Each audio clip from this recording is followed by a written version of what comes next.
Welcome back to Can Business Save the Planet? Today, I'm joined by Holly, who is the founder of Dune Jewelry, which is a sustainable jewelry company that manufactures high-end pieces that they utilize different materials from around the world. We've actually got a partnership with them where they're making ocean plastic into sterling silver jewelry. We're going to be talking about how they're leveraging sustainability in their business, how she started Dune, and really just learn about the jewelry industry as a whole. Let's dive in. All right, Holly, welcome to the podcast. Thank you so much for coming on. Thank you for having me. I have been looking forward to this. Of course, of course. Well, so I try and give all the viewers a little bit of background, a little bit of context. If you could, can you tell us about what is Dune Jewelry and how did you start it? Dune Jewelry is a jewelry company, a jewelry brand where we actually handcraft every single design using sand and earth elements from all over the world. And I started at my kitchen table. It was just a creative outlet for me while I was working in the real estate industry. And I was making jewelry from little bits of sand from Cape Cod, where I grew up. It's my absolute happy place. The beach is on the Cape. And so I was gifting those to friends and family. And I guess the aha moment was when they started bringing me shells or rocks or sand from Italy and Iceland and Bermuda and all these different places they had traveled. And it was this moment where I realized that this is a tangible reminder of their favorite place or their favorite moment or an experience they never want to forget. And then that gave me the confidence to really start Dune as a real business. I love that. I love that. What were you doing prior to Dune? Everything. I left home when I was 15. And I had been working actually literally with a paying job since I was 11 years old every summer. And so right before Dune, I was working in the real estate market, in real estate sales, but also learning about development and that as well. So totally nothing to do with the jewelry industry. It's all self-taught. Sure. But yeah, that's what I was doing. And that's actually what funded the business for the first 4 years. I did both so that I could fund Dune because we're bootstrapped. Awesome. And so what really, at what point did you understand that you wanted to go all in on Dune and say that you're going to pause real estate and just go all in on the business?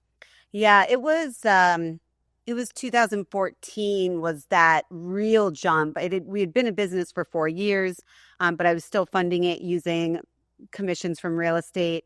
And it really was the engagement with customers. It was the engagement with customers, their reaction, and seeing how sentimental these designs were to them because it holds a tangible piece of their memories, and sometimes it's really, really happy memories. It's weddings, it's first kisses. And other times it's memories like they sprinkled their mother's ashes on a beach somewhere and then scooped up a little bit of sand and sent it to us for a design because every single one of our designs is custom made to order. It's personal to you. Yeah. Okay. So, all right. So, and they're made, where are you guys making each one of the designs? Massachusetts. I love that. Okay, so they're taking different sentimental materials, whatever that may be. They're sending it your way, and you guys are making this high-end sterling silver, correct? Sterling silver jewelry. Yeah, sterling silver. We do have some stainless because I think stainless is an awesome metal to work with, but mostly sterling silver. And now we're diving into some 14 karat gold and some more luxury price points. Okay, awesome. And so tell me a little bit about your thoughts in terms of implementing sustainability or conservation into your business model. Yeah, I struggled with that for many years because I'm a huge advocate for our oceans and sustainability and keeping Mother Nature healthy. And so every single day when I'm in the studio, I mean, we have 10 artists sitting and making jewelry every single day. And so it was difficult in the beginning because you sit there and there's so much waste in the manufacturing world. Yeah. I mean, even though we're a small business and it's a really beautiful artistic studio, it's still a manufacturing facility. Yeah. Yep. So every week we have a stand-up meeting and we discuss it with the team. What can we do better? What can we reuse? Where is Yep. the waste coming from? So we're really big advocates on, yes, do we have plastic in the studio? We do.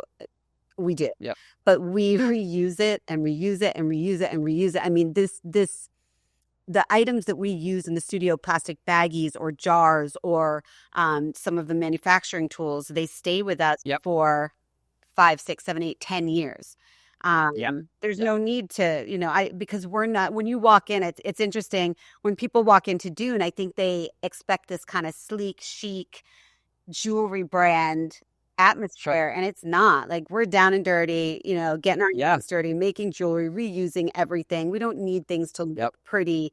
We want it to be a sustainable environment. So yes, I love that. And utilizing the materials for as long as possible is definitely a way to do that overall. And what are some of the things that you feel that not only just with Dune, but with the jewelry industry as a whole, where do you believe that there could be some improvements in terms of sustainability? I mean, it's fast fashion is killing us.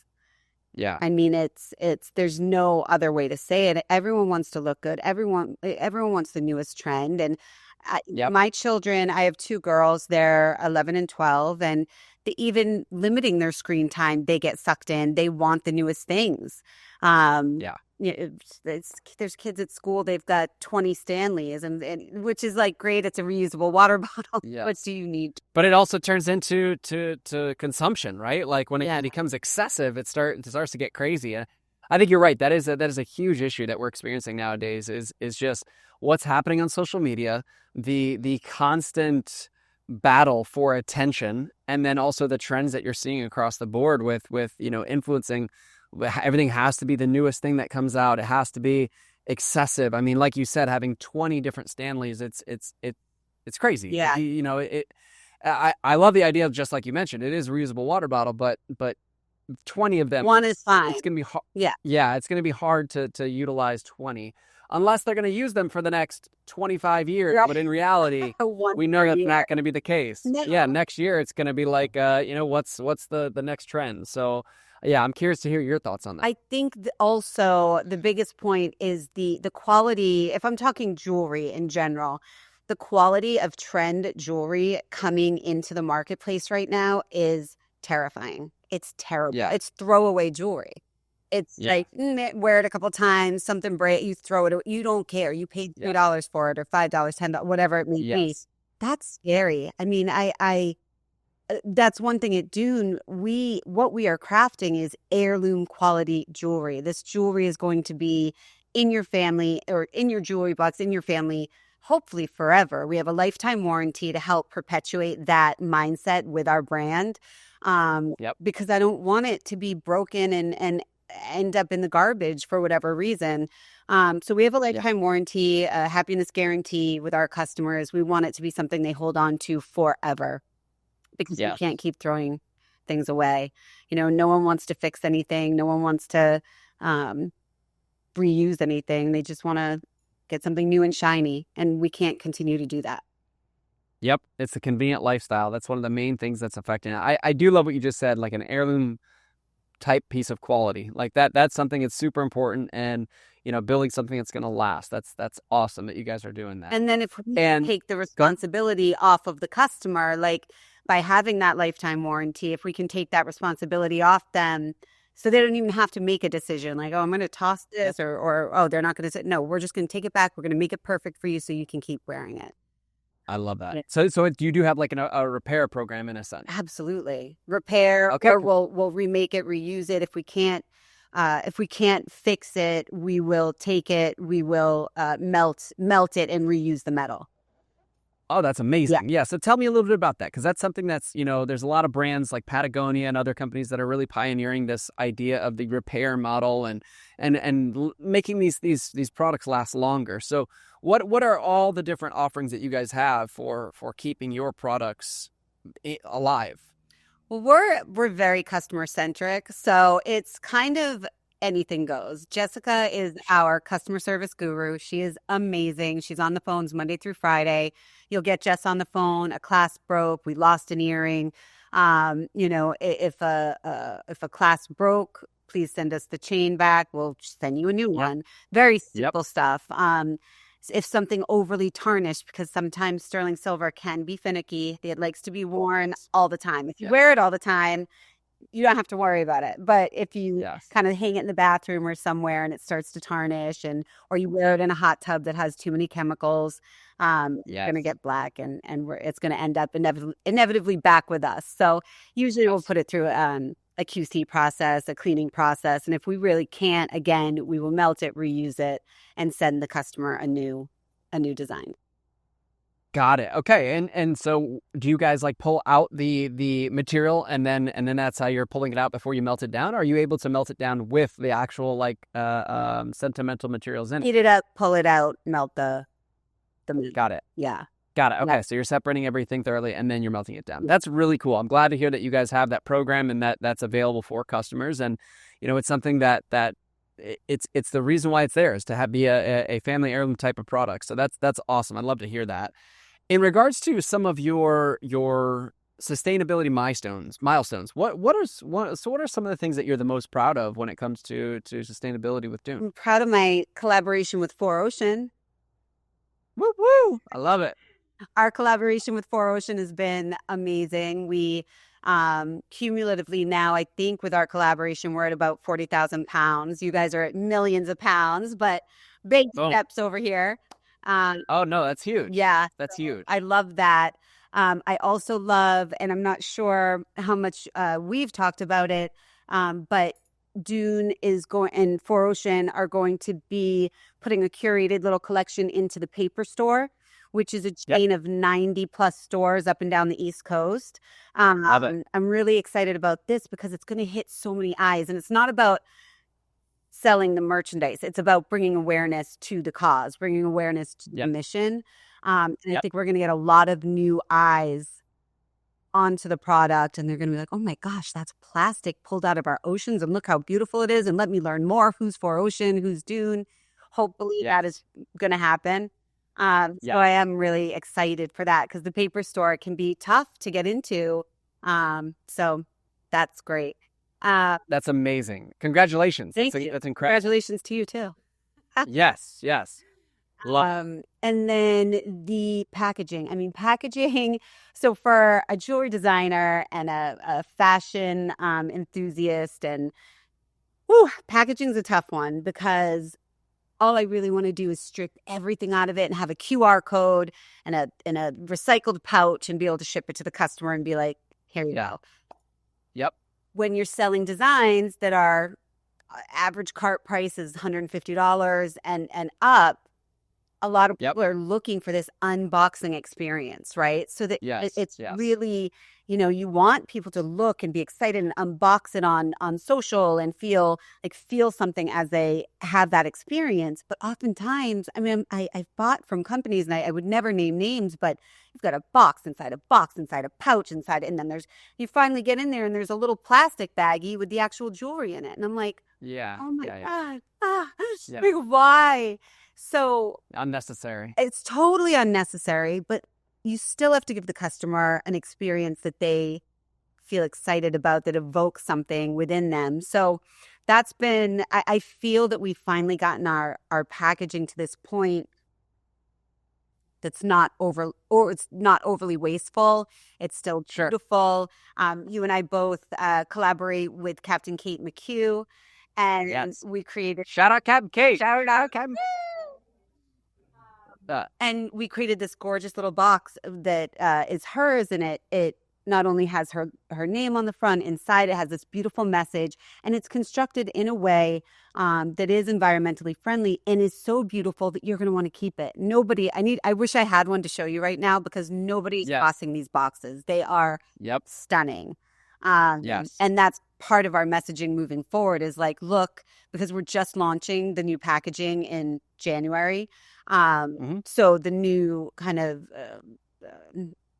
messaging will be like, look, We've completely revamped our packaging. There's no plastic caps on the overcoat on the cards, because then the cards can't be recycled, so on and so forth. And Yep. made these Yep. boxes so inspirational and so well that you're going to want to keep them anyway.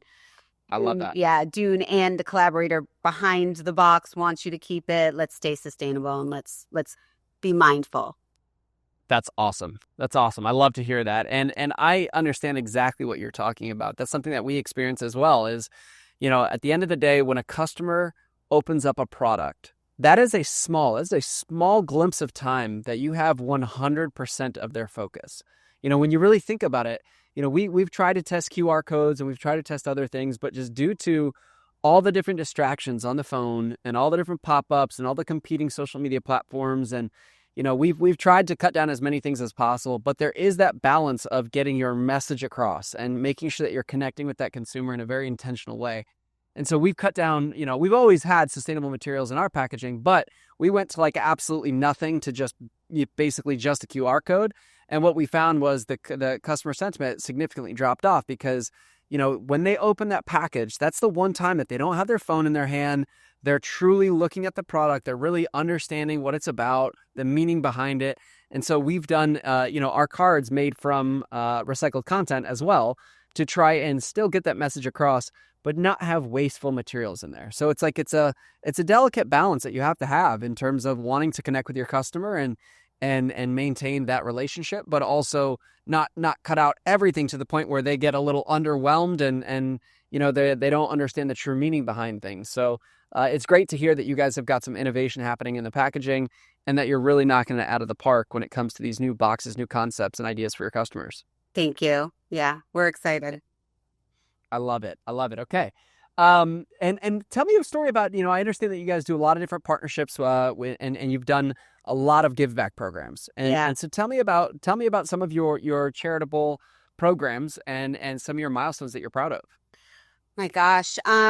So we've donated over $250,000 to different charitable organizations over the past 10 years. And we're trying to continue that mission and continue our online fundraisers and charitable giving. But I would say one of the most impactful, amazing partnerships that we have, I don't know if you've heard of, it's a small company called Smile Mass.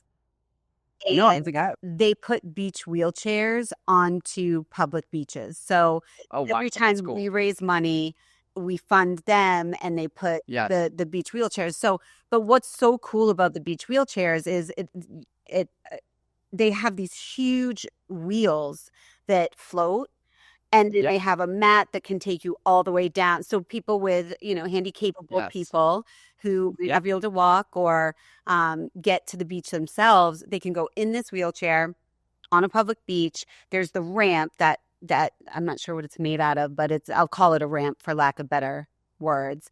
There's a ramp and they can get into the wheelchair and go all the way down to the beach and into the water because the chairs float, which I think is, I think it's magical. I think that the beach is such a healing spot for so many people. And yeah, that's one of the big ones. For us, that's one of the big ones. Amazing. Because everyone deserves a beach day, right? And the easier we can make it for people. And I think right now we're up to we've Dune alone has donated enough for 3 beach wheelchairs on public beaches here in Massachusetts. I love it. That's awesome to hear. And you're right. Everybody needs access to the beach, access to the ocean, and experience all the awesome things that it has to offer. So I love to hear that. And how can other entrepreneurs embrace sustainability, like with purpose-driven models and impact across the board? What would be your feedback? I think starting small and taking one step at a time is the way to go. I think if you sit down and you have this big brainstorm with your team of how you're going to save the world, and then it just becomes too overwhelming, you need to break it down into the first 3 steps and just start with number 1. And it can be as small as you no longer are using a I mean, it's just as small as you're no longer using plastic forks or spoons or something in your lunchroom. I mean, that's probably not the best um, example, but for us, we don't purchase new. So all of our orders are processed in this plastic sleeve. Sure. So we put all the jewelry in the sleeve and then it goes into production. We've not purchased those plastic sleeves since maybe 2009. We purchased a Wow. ton of them and then they recycle and recycle. And again, I wish I had Yep. one here to show you because they're disgusting. Yeah. They've seen some stuff, But it huh? doesn't matter. I mean, it truly, those small things do add up and there's so much work Yes. to do. And when you really go down a rabbit hole and start thinking about it, you're going to get overwhelmed. So take baby steps, do small, meaningful, or implement small, meaningful actions within your I organization. love it. And eventually one day you look around and you're like, oh my gosh, we're doing good. I love it. I love to hear that. And well, and for the future with Dune, what are you excited about? What's coming down the pipeline? What are you really, really stoked for, going into 2025 and beyond? 2025 is going to be pivotal for us. There's so many projects in the pipeline. We have really meaningful collaborators like Captain Kate and Christine Kestelow. We're collaborating with you guys in the paper store, which is going to be huge for awareness. Love it. We're 14 years old, which is really interesting. Sometimes I feel like we just started last year. Yeah. The mission at first, it was like, we want to capture people's memories and experiences. And then, Yeah. it just grows the more knowledge you gain about how manufacturing works and how we already have a plan in place. We can scale to double production Yep. without adding any machinery. Wow. It's human touch. We have artists sitting in the studio making jewelry, and we Sure. made a conscious decision that although is some machinery we could purchase, it doesn't make sense for us. We want to keep the human touch and I love that. and continue that way. So I love to hear that. Well, that's so exciting. Holly, I really appreciate you coming on, giving us a little background and more information about Dune, some of the awesome work that you guys are doing across the board. Where can anybody go if they want to learn more about Dune and potentially get some amazing sentimental jewelry? we are everywhere as Dune Jewelry, Dune, like a sand dune. We're on Instagram, Facebook, TikTok, LinkedIn, and then our website is dunejewelry.com. DuneJewelry.com. That's amazing. Guys, I highly recommend you check them out. Some amazing, amazing pieces. And we've got a collaboration with 4Ocean where we actually have different pieces made with ocean plastic from different locations. So if you guys want to check out those as well, those are available. Holly, thank you so much for coming on. I really appreciate you spending the time and hope you have a fantastic week. And thanks so much for joining the podcast. Thanks, Alex. Thanks for having me. Awesome. Of course.